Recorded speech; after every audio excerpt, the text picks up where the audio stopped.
Bienvenidos, doctora Moreno Toscano, doctorando Rodrigo Barquera.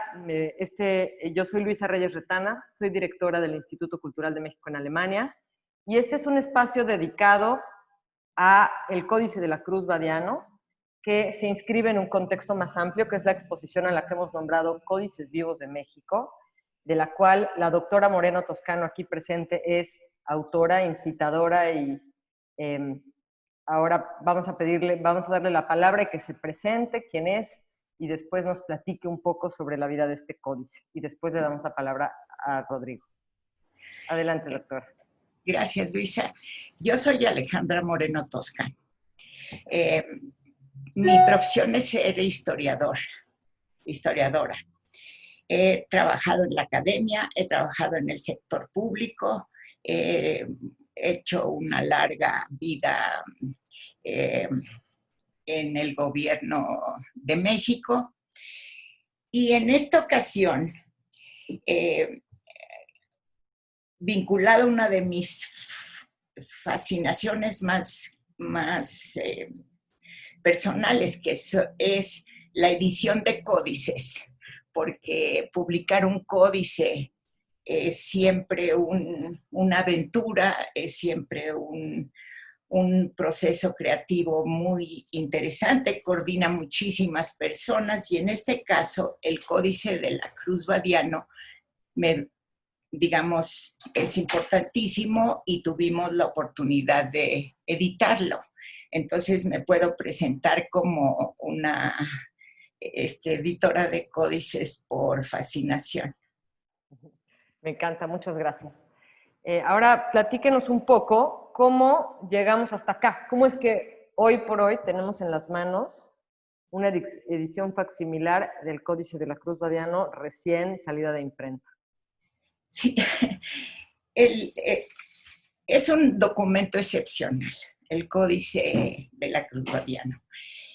Pertenece al conjunto de las informaciones recopiladas por Fray Bernardino de Sahagún en el siglo XVI en el Colegio de Santa Cruz de Tlatelolco, en donde existió una escuela o un colegio al que León Portilla le llamaba el Calmecac de la primera etapa del siglo XVI. ¿Por qué?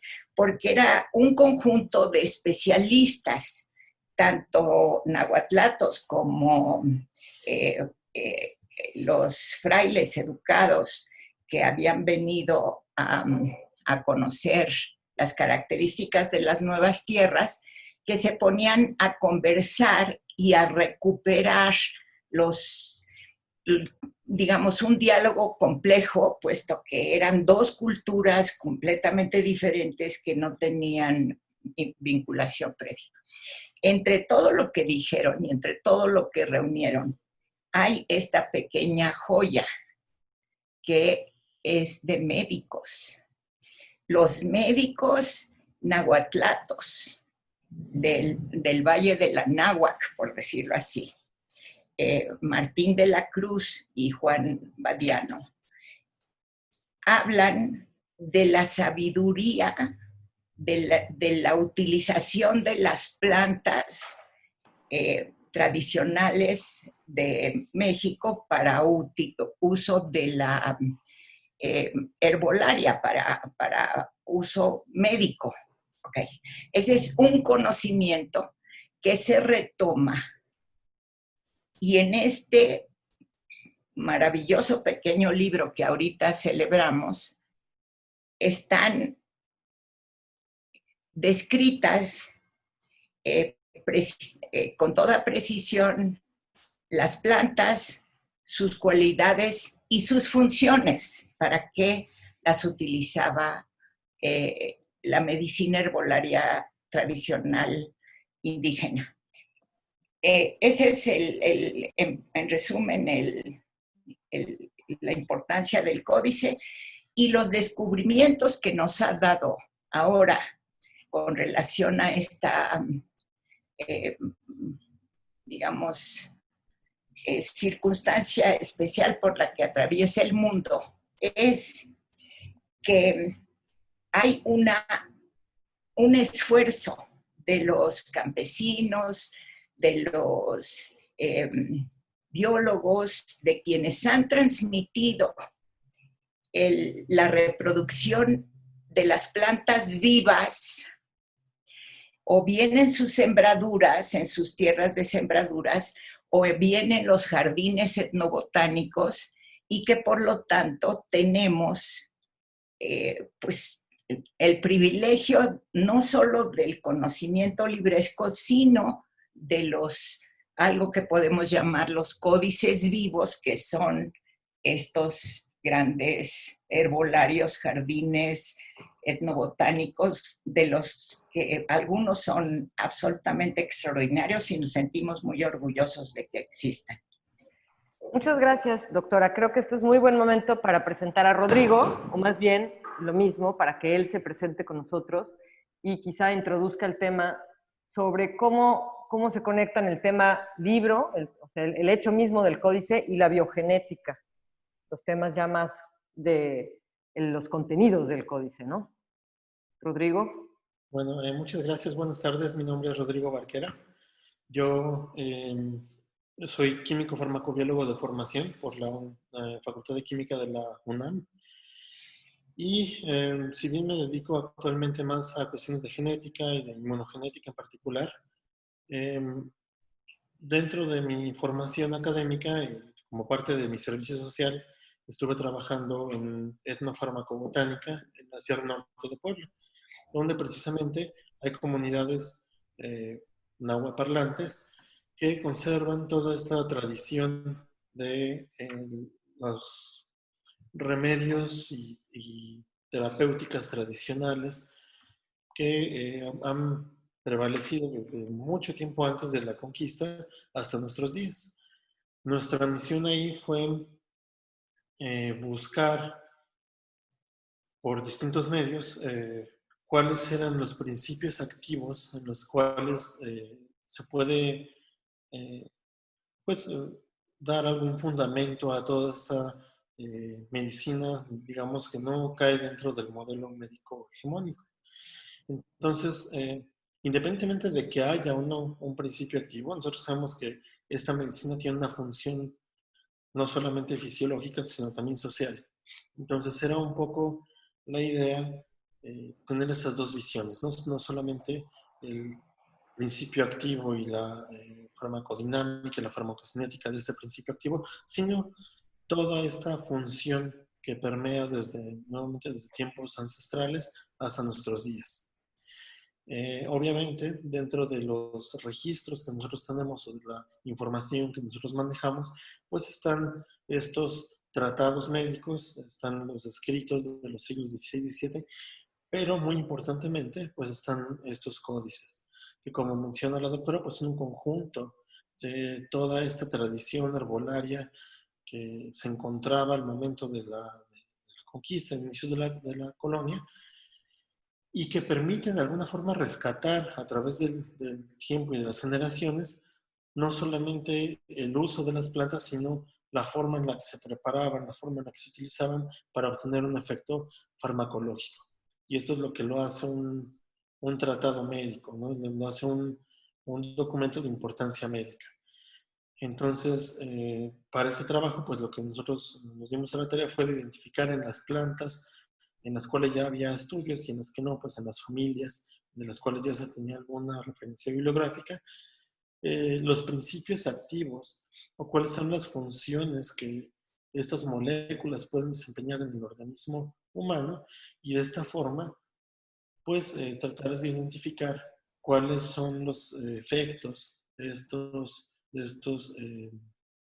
estas preparaciones en el organismo humano, en el caso de que los haya, y en los que no, pues ver cuál es la función social que este tipo de medicamentos, estas preparaciones, ejercen en la vida diaria de las personas que todavía les ocupan.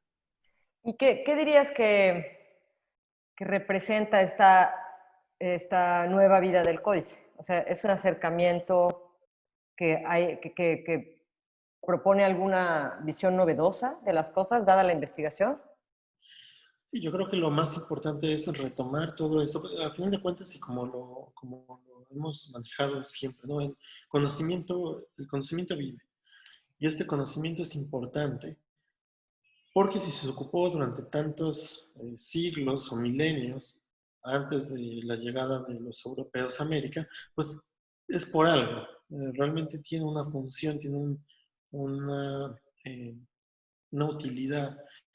Y el explorar o reexplorar esto desde distintos puntos de vista, a lo mejor más fincados dentro de lo que es el método científico moderno, como lo queremos llamar, eh, pues no deja de ser una revalorización de esto, de este conocimiento que ya está ahí, que ya fue probado, que ya fue sancionado por los científicos de antaño, y que hoy en día nada más estamos redescubriendo todas estas preparaciones, todos estos eh, pues recetas que están ahí y que nos van a aportar nuevas aproximaciones a una tradición médica milenaria.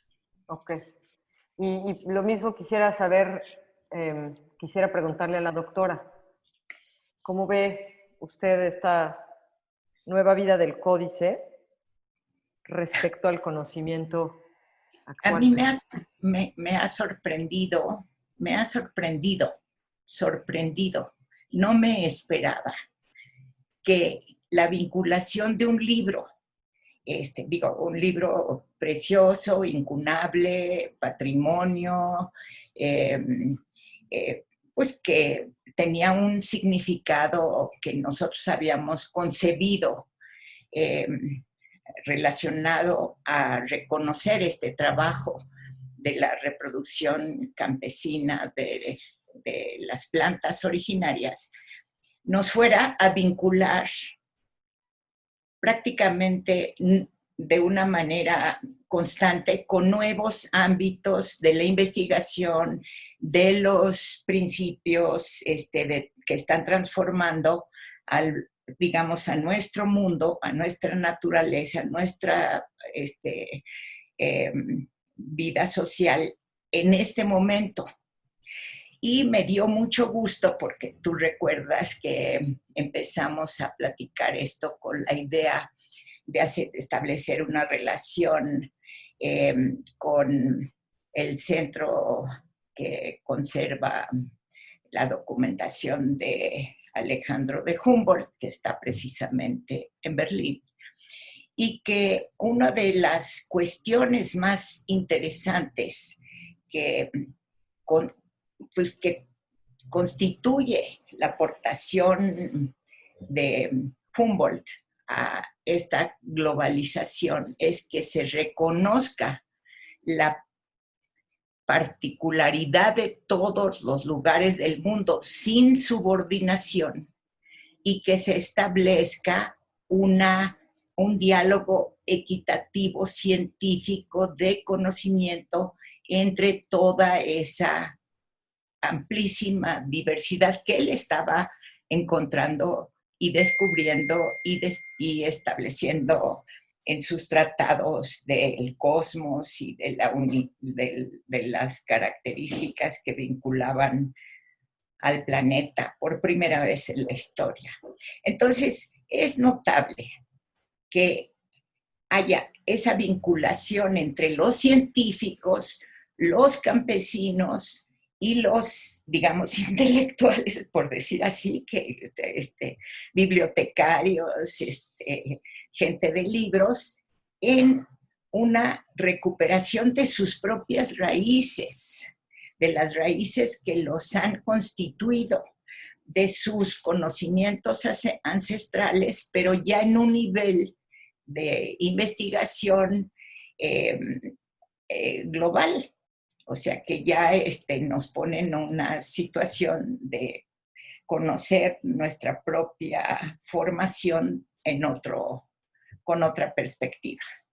Y Rodrigo, tú como científico y habiendo estado en el campo, ¿tienes claridad acerca de que no existe subordinación entre distintos ¿cómo puede decirse? Tradiciones herbolarias o familias de plantas, o cómo se ve desde la ciencia.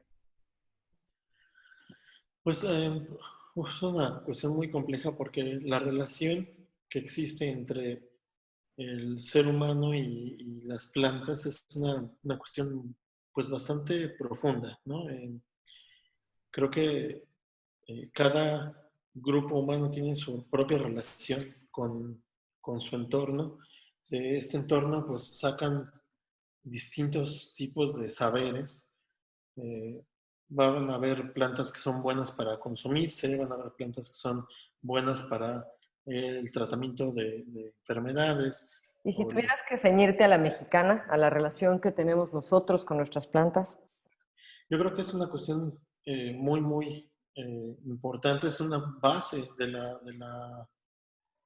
de todas las comunidades en México, ¿no? No solamente las comunidades indígenas, sino las propias comunidades, digamos, ya más mestizas, ¿no?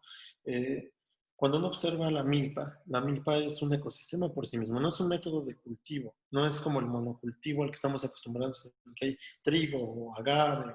No, la milpa es una comunidad, es una extensión de la comunidad humana a otro grupo, que es el grupo de los vegetales. Uno puede ver que no hay una subordinación, no hay una jerarquía, pero sí hay una interrelación entre las plantas y cada una juega un papel importante dentro de su espacio en la milpa. Cuando nosotros hablamos de estos jardines en los cuales se tienen a las plantas medicinales, no solamente es la planta medicinal que está aislada y puesta en un lugar porque es medicinal, tiene un papel dentro de esta milpa, ¿no? Nosotros podemos ver que hay una organización eh, sobre cómo se siembra la milpa, y nosotros podemos ver que también estas plantas tienen una forma de sembrarse que no se distingue, uno no puede distinguir la milpa médica de la milpa alimenticia, ¿no? Son un ecosistema y se relacionan entre sí. Y este conocimiento no es algo que se haya generado hoy o hace 50 años o hace 500 años, tiene nuevamente cientos o miles de años y es un método científico como tal, ¿no? Se basa en la observación, se basa en la experimentación, en que si yo pongo esta plantita aquí, me sirve para algo, pero si la pongo en los bordes de la milpa, pues entonces me va a servir para algo más, ¿no? Eh, un ejemplo clásico que nosotros pudimos ver y esto se sigue desde hace muchos años es el chile, por ejemplo. El chile se siembra a las orillas de estas milpas. ¿Por qué? Porque la capsaicina va a generar que se repelan ciertos insectos, ciertos depredadores de la milpa, pero al mismo tiempo van a atraer a otros. Entonces juega este papel de preservación, ¿no? Y de interacción dentro de la milpa. Tiene un rol, como sería el caso en una comunidad, es perfectamente comparable, ¿no? Exactamente.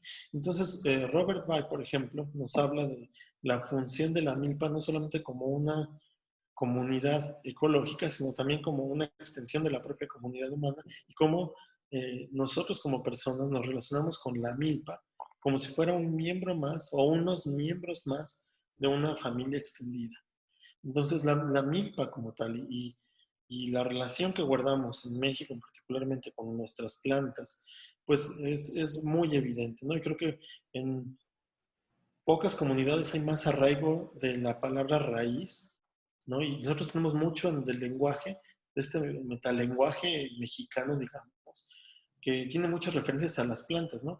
Que si son las ramas, que no tan es por las ramas, que si es el tronco, las raíces. Todo esto nos habla de la relación que hay entre nuestro lenguaje y la importancia de la planta dentro de ese lenguaje, dentro de nuestra propia cultura.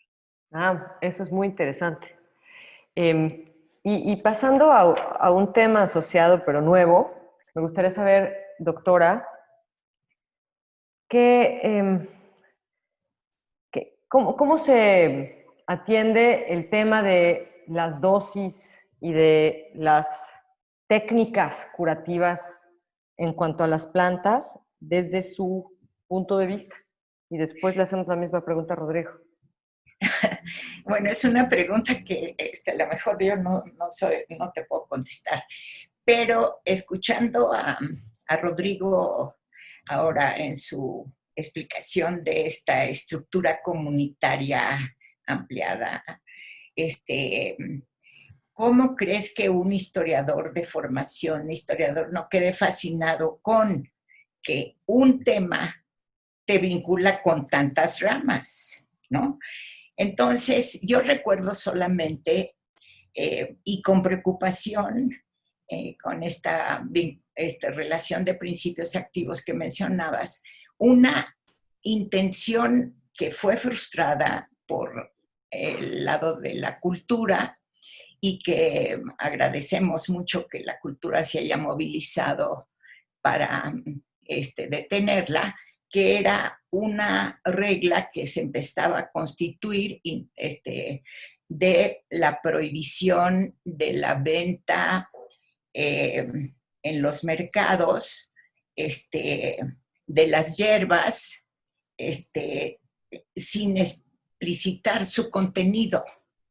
O sea, las tenías que haber tenido empaquetadas y decir esto contiene tales y cuales componentes activos para poder ser vendida por razones de mercado internacional, digamos.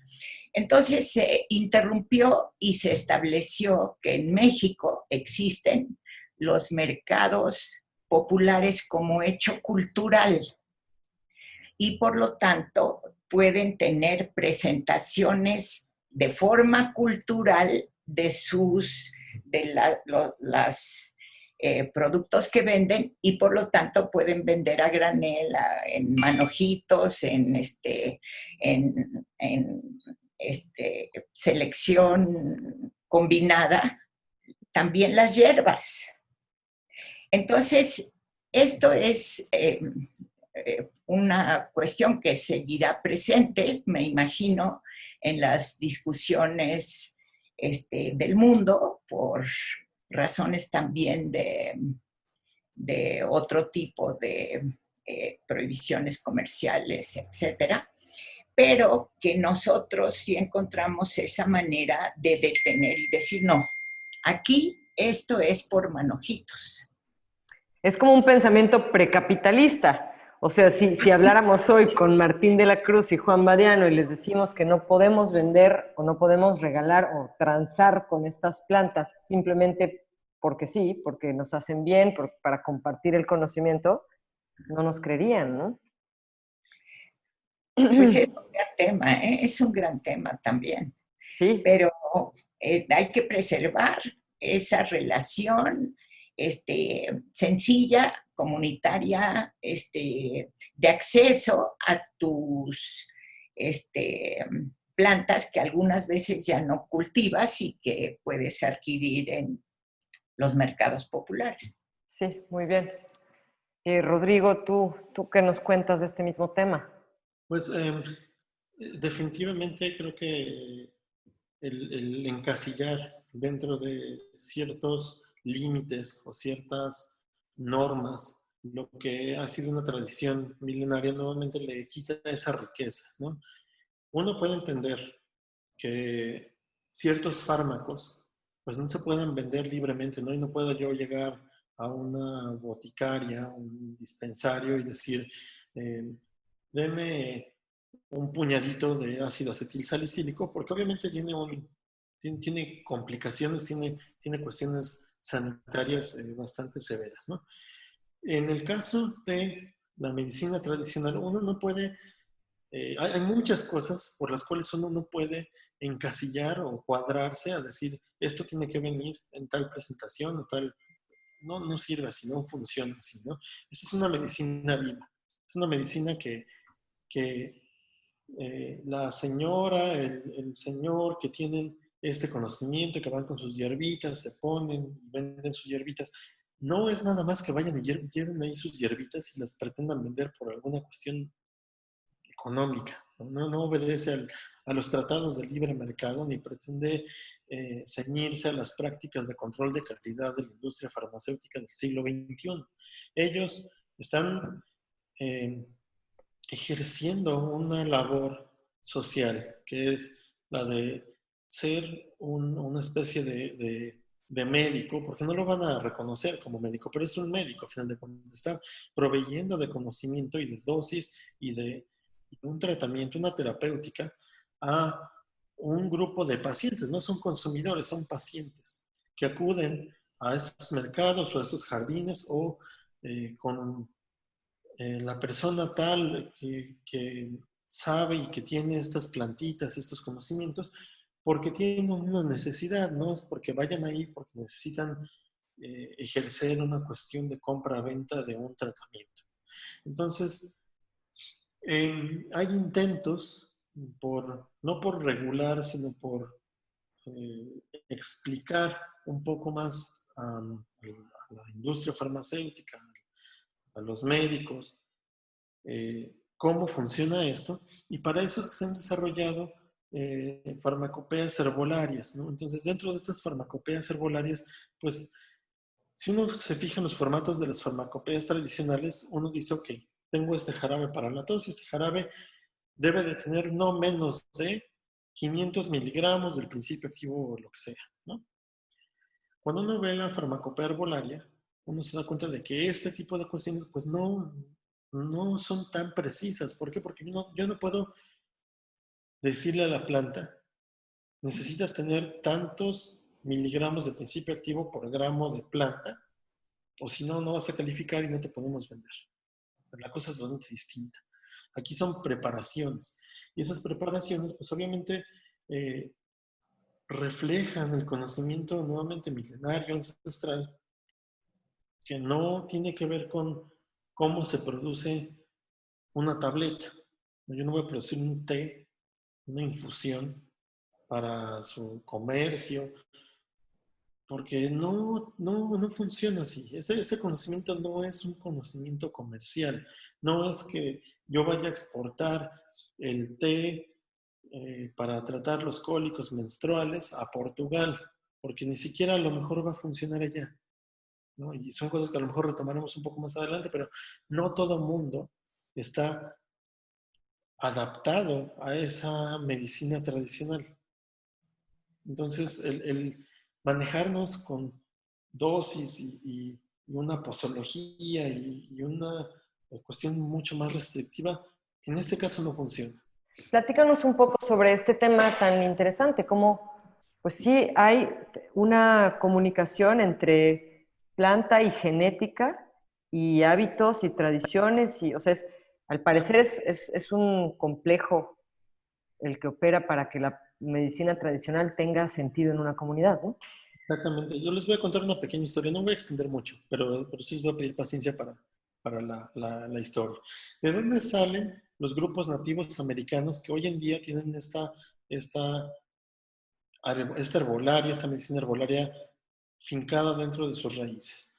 Ellos salen de un grupo humano que vive en el este de Asia, y si uno se pone a pensar todo lo que tuvieron que transitar hace 30,000 años, pues salen de esta zona del este de Asia, tienen que irse a la parte más septentrional del este asiático, es decir, lo que hoy conocemos como el este de Siberia. Entonces pensemos en un desierto helado que tienen que atravesar, que después tienen que atravesar Beringia, que es un estrecho de Bering, que porque estamos en una edad de hielo, bajan los niveles del mar, y entonces es un paso, es un puente de tierra. Llegan a Norteamérica. Llegan a Norteamérica y conforme van bajando se enfrentan a desiertos.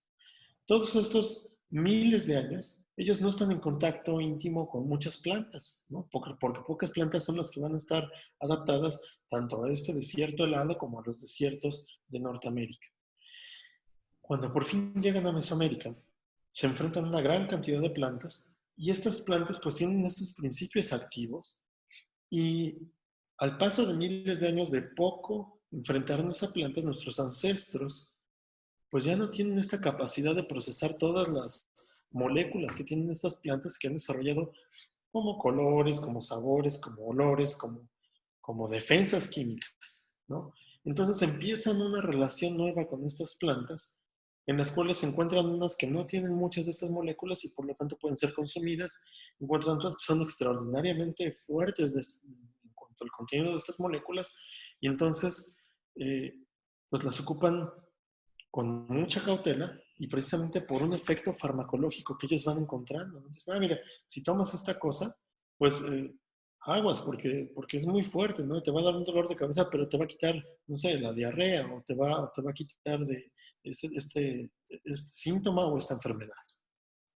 Vamos a pensar un poco qué pasó del otro lado del océano, en Europa. Recordemos que el expansionismo colonial de los siglos XVI y XVII se debe principalmente a, bueno, entre otras cosas, a la necesidad de comercio de especias con el sureste asiático. ¿Qué son las especies sino plantas con sabores, olores y características muy pronunciadas?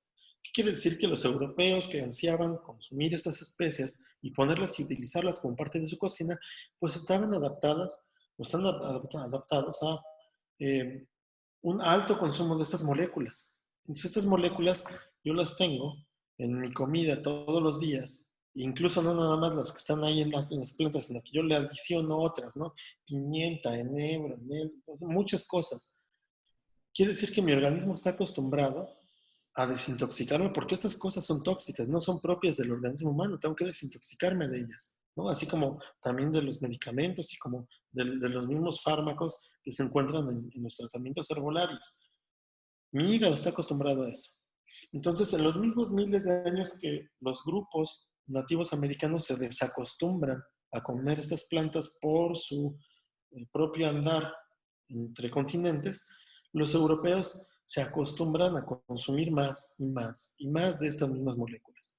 Cuando ellos llegan a América y los grupos nativos americanos, los grupos indígenas, les dicen, mira, esta es toda mi riqueza herbolaria, pues obviamente el fármaco, lo que para los grupos indígenas es un fármaco, para los grupos europeos es un té, ¿no? Tiene un sabor y ya, están acostumbrados a consumirlo. Entonces, y obviamente tenemos que entender que esto no es algo que conscientemente ellos vinieran desdeñando porque sabían que cuando encontraran aquí los grupos indígenas pues eran gente atrasada. Simplemente debemos entenderlo en su contexto histórico y decir, bueno, a ver, vamos a ver tu tratamiento herbolario. Me lo tomo, no me hace nada. ¿Qué va a generar? Pues genera un desprecio, ¿no? Genera un desprecio que otra vez no es justificarlo, pero es entenderlo desde su punto de vista. Si les están ofreciendo algo, y eso lo vemos hoy en día, ¿no? Si yo voy con alguien y digo, mira, ten esta pastillita que yo me tomé para el dolor de cabeza y a mí no me hace nada, ¿voy a volver otra vez con esa persona? A lo mejor no, a lo mejor regreso y digo, bueno, a ver, a lo mejor esta vez no me funciona, pero para una siguiente vez sí me funciona, y no me funciona, y no me funciona, pues termino por no seguir los consejos de esta persona. Lo mismo ocurre con esta medicina y esa tradición herbolaria para la cual nuestra ancestría indígena, nuestra ancestría nativa americana está perfectamente acostumbrada para sentirla como medicina, y de repente llega otra tradición gastronómica, otra tradición médica, y la consume y pues obviamente no tiene por qué hacerle el mismo efecto. Ahora que la doctora nos platique qué pasó con el códice, que si lo ves desde la perspectiva de lo que nos acabas de platicar, pues es un documento sobre medicina herbolaria mesoamericana que el virrey le regala al rey de España y comienza su vida en Europa a principios del siglo XVII. ¿Qué relevancia tuvo este códice acá, en Europa? Bueno, esa es una historia que realmente en un folleto de presentación de la edición del Códice Badiano, la escribe con mucha precisión Baltasar Brito, que es uno de nuestros mayores especialistas en códices en México. Pero la historia, tal como ahorita ha hecho la relación Rodrigo, en el sentido de con esta visión tan amplia y tan profunda de la relación de los hombres con las plantas y sus interpretaciones y las relaciones del mundo que establecen con ellas. En este caso, es muy interesante porque también nos muestra una forma de estructuración de la sociedad colonial, podríamos llamarla así de esa manera, con Nueva España y España, que viene precisamente de que después de una epidemia, que es una epidemia de cocolistli que hizo mucho daño en Nueva España, los médicos, Juan Badiano, que era más bien un traductor, y Martín de la Cruz, que sí era médico nahuatlato. El hijo del virrey les pide hacer este pequeño librito con todo una especie de síntesis de esta herbolaria. Lo envían a Europa y es muy interesante la presentación propia del códice en donde se dice que se envía porque es una información digna de ser entendida por las más altas autoridades para que se difunda. Precisamente ese era un propósito. Y entonces es tan importante, llevan un agave conocido para combatir una sífilis en Europa, que había otra de otro tipo, pero en fin, mandan el agave, mandan una serie de plantas y piden el privilegio monopólico de la exportación de las plantas. Este privilegio se los otorga Felipe II. Y cuando estudias quiénes eran los que reciben este privilegio, te das cuenta de que había una especie de vinculación entre dos líneas de privilegio que constituyen la realidad de la época colonial mexicana, que es, por un lado, en los viajes de ida se llevan las plantas y la plata. Y en los viajes de retorno traen azogue, que es mercurio, para precisamente hacer la amalgama de la plata y permitir su eficiencia y amonedación, y los esclavos de África. Entonces tú ves que hay una especie de mecanismo en donde se vincula todo lo que tiene que ver con la naturaleza, el retorno, digamos, de los metales, los hombres que trabajaban en las minas, y esto es lo que constituye una economía que nosotros le llamamos la época colonial.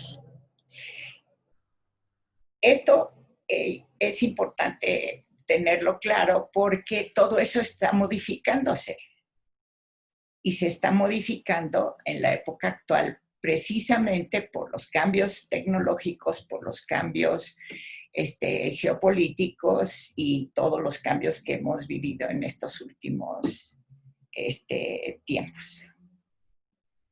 Y bueno, quizá para terminar esta charla, y porque es una pregunta obligada, ¿cómo vemos esta información a la luz de la situación en la que está el mundo con la pandemia?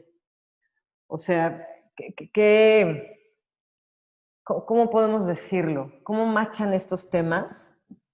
¿Cómo resulta aún más importante el códice cuando se revela que la naturaleza y la cultura son una misma cosa, que están completamente están intrincadas, ¿no?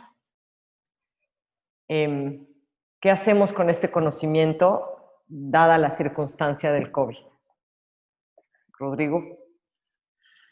Pues yo creo que revalorizar estos conocimientos ancestrales nos van a permitir siempre ver cómo se manejaban epidemias, como decía la doctora, la Hueco Colistli, por ejemplo, pues el manejo de estas epidemias nos puede hablar un poco acerca de cómo se explotaba este conocimiento en situaciones, digamos, de emergencia, ¿no? Entonces, el tener este conocimiento de primera mano, de cómo se ocupaban estas relaciones con las plantas para tratar de eliminar un enemigo desconocido, pues nos va a permitir pues darnos cuenta de cómo se manejó en esa época con menos tecnología, con menos de estas ciencias hegemónicas y cómo salieron adelante a final de cuentas, ¿no? Entonces siempre es una revelación el estudiar estos documentos para poder entender desde nuestro pasado cómo afrontar el futuro. Claro, y también en una situación de mucha menos información o de información distinta, ¿no?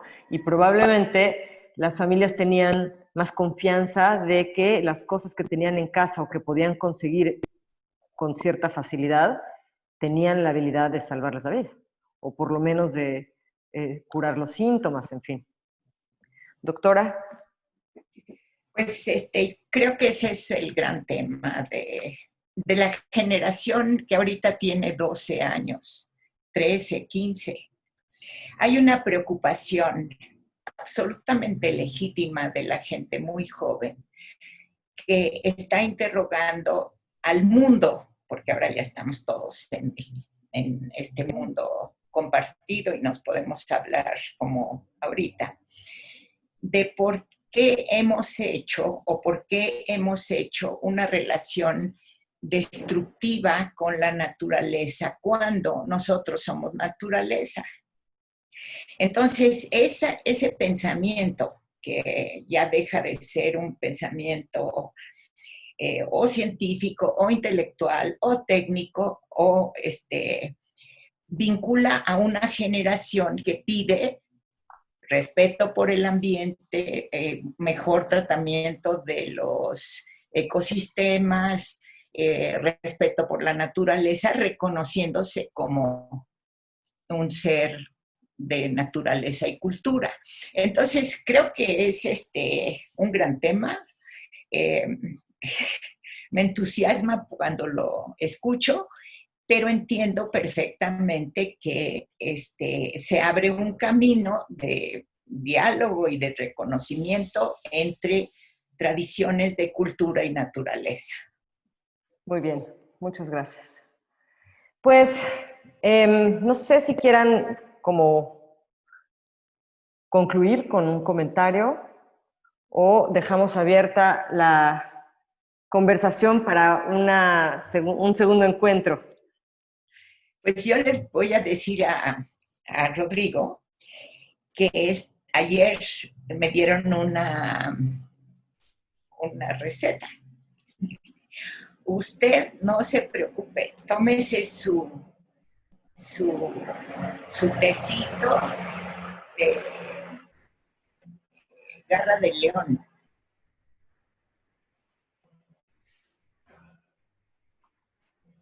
Tiene un principio activo muy interesante para esta pandemia. Ok, que vamos a querer que eventualmente nos platiquen sobre su té de garra de león, doctora. Pues así me lo pasaron. Mi comunidad extensa me dijo, usted no se preocupe, se toma su tecito. Entonces, sí hay que tener mucho respeto por un conocimiento tan ancestral y estar muy orgullosos, yo digo, de que formamos parte de esa comunidad histórica y biogenética que se llama Mesoamérica y que tenemos un conocimiento importante que aportar al mundo. Sí, muchísimas gracias. Rodrigo.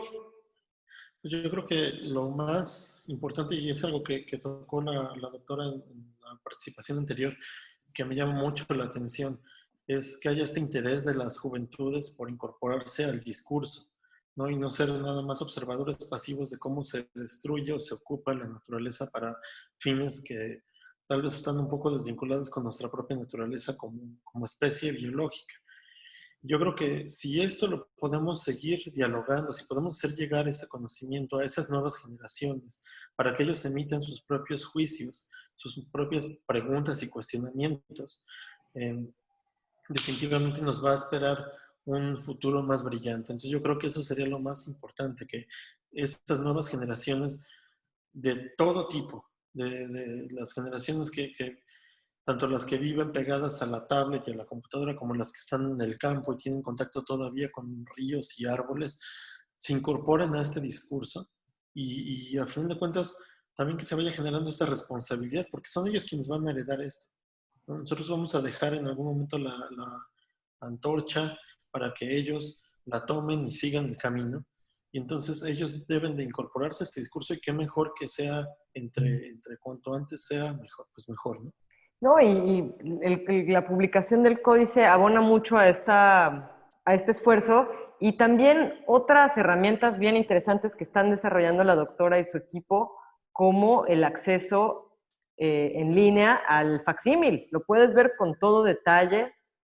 Hay apps muy bien hechas para conocer las plantas, en fin, o sea, me gusta mucho la idea de aprovechar la tecnología para rescatar el conocimiento tradicional y traerlo de vuelta. Pues les agradezco muchísimo esta entrevista. Fue muy interesante para mí y yo creo que va a aportar mucho a la conversación sobre este códice y espero volvernos a ver por aquí pronto con este y otros temas. Muchísimas gracias. Muchas gracias. Gobierno de México.